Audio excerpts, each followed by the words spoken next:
This is the Herd Line News. Kyrie Irving had 25 points last night, which helped give the Celtics their 13th straight win. And he did this with a mask on his face because, remember, he has a fractured face. He does, a fractured face. He has also a fragile face. And in Cleveland, he had to wear a mask before, and it was a black one. Yeah. Last night, he chose to wear a clear one. Okay. And here he is explaining the decision why to switch it up. Okay. I was telling some of my teammates, they were asking, some of the fans too, asked me whether I was going to wear the black mask. The difference of the black mask is that they're not getting the ball because I couldn't see outside the mask. So I was like, little do you guys know, you're like, oh, the mask man, the black mask. I'm like, I scored that many because I just was looking at the basket. My peripheral vision and driving, I could only see what's in front of me. And that black mask, it just takes away the vision. So I'm just like, oh, basket. This is just the best case scenario. I love that. That's funny. I love that, too. It means he wanted to pass the ball. Yeah, it's Get nice. his teammates involved. I love that. Which is funny when I tell you about this next story. Okay. LeBron James, the Cavs finally reached 500 because they crawled back to beat the lowly Knicks, won that game. So he took a break from his Arthur post and his King of New York posts. In an interview with Bleacher Report, he was talking about Isaiah Thomas. Now he can't wait to take him back, or get him back, excuse me. And he gave this quote that I'm going to read to you. "It's been a while since I've had that clear-cut guy who could get guys involved but also score all the time." Woo! That is shots fired at Kyrie Irving, who, was criticized for not passing the ball much, which I just find interesting because he literally changed his face mask last night. Just to be a passer. Just to be a passer. Yeah, that was a good shot fired. I find all this drama actually very, very funny. I'm enjoying all of it. I can't wait. All the games where the Cavs and Celtics play each other. Can't wait. By the way, the Eastern Conference needs this off-court drama because there's not going to be a ton of on-court drama. Christine with the news. Oh, I'm not done. I'm sorry.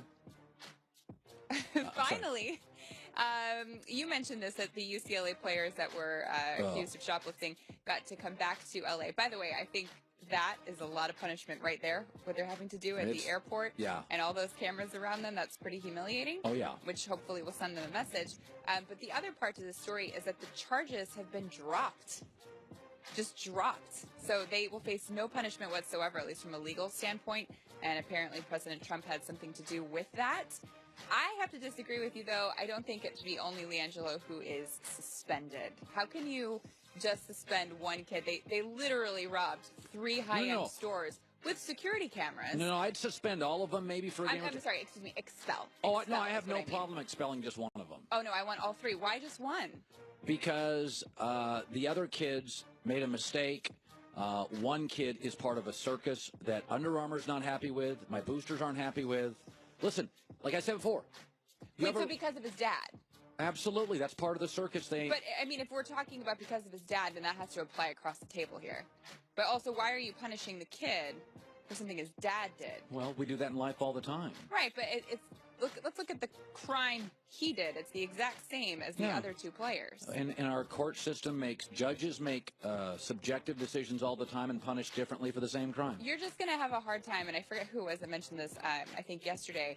You're going to have a hard time expelling or suspending other athletes at UCLA if you don't expel all 3 of them. It sets a bad precedent. Well, I would rather, I'm not a big, I think kids make mistakes. Listen, I'm not.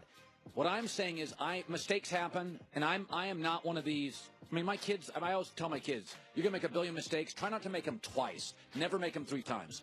But they did 3 times. One store, Gucci, Ferragamo, Louis Vuitton. My bigger issue is it is time now. The ball thing, they're the Kardashians with the basketball.